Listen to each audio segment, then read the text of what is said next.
بسم الله الرحمن الرحیم. آیا بغیر د فیصلې ورولو نه، بغیر د شهادتونو ریکارډ کېدو نه، بغیر د لمبې چوړې پراسس نه عدالت د مقدمې په دوران کې تا ته ریلیف درکولی شي؟ دا یو انتهایی اهم سوال، خاص کر د هغې خویندو دپاره کوم چې په خپل غریب پلار باندې سره د دریو څلورو بچو بوجي، او غریب پلار د هغې خوراک، جامه، پیزار، د سکول فیس او نورو ضروریات زندگی برداشت کوي. نو دا به مونږ نن زده کوو چې هغه خور چې هغه د څه خفګان په وجه باندې د خپل خاوند د کور په ځای د خپل د پلار کره اوسي او درې او څلور میاشتې او شپږ میاشتې او کال خاوند د هغې تپوس نه کوي او د هغه بچي دا هم د دې د پلار ساتي. نو دا به مونږ نن زده کوو چې څنګه دا خور مقدمه دایر کړي.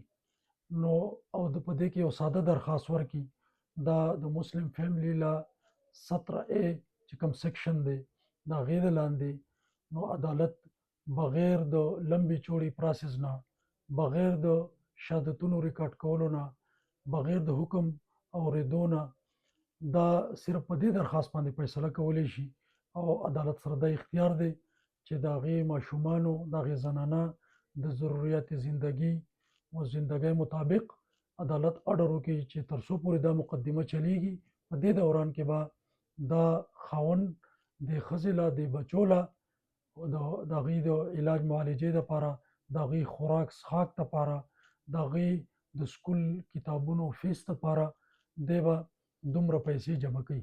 دا د عدالت اختیار دی چې عدالت څومره پیسې مقرروي، خو د کیس په دوران کې هر څومره کله چې دا مقدمه چلیږي عدالت دا حکم کولی شي. د دې سره زمونږ یوه ګیله دا هم ورکېږي چې د عدالتونو پراسس اوږدي، ټایم پې ډېر زیات لګي. نو که هر څومره ټایم پې لګي، هر څومره وخت دا مقدمات چلیږي، خو په دې دوران کې دا خاوند باونډ دی چې دی تا ته د ماشومانو د ضروریات زندګۍ دپاره، د زنانه ضرورت زندګۍ دپاره دا تا ته نفقه او خوراک او سکول فیس او دا ادا کړي. دا ولې؟ ځکه چې دا ماشومان دا کلیر ده چې دا د دې خاوند بچي دي، د دې هر ضروریات زندګۍ ته، د دوی سکول فیس ته، د دوی خوراک څښاک ته دا د خاوند پړ دی. دې ته د دې زنانه د پلار نه دی پړ.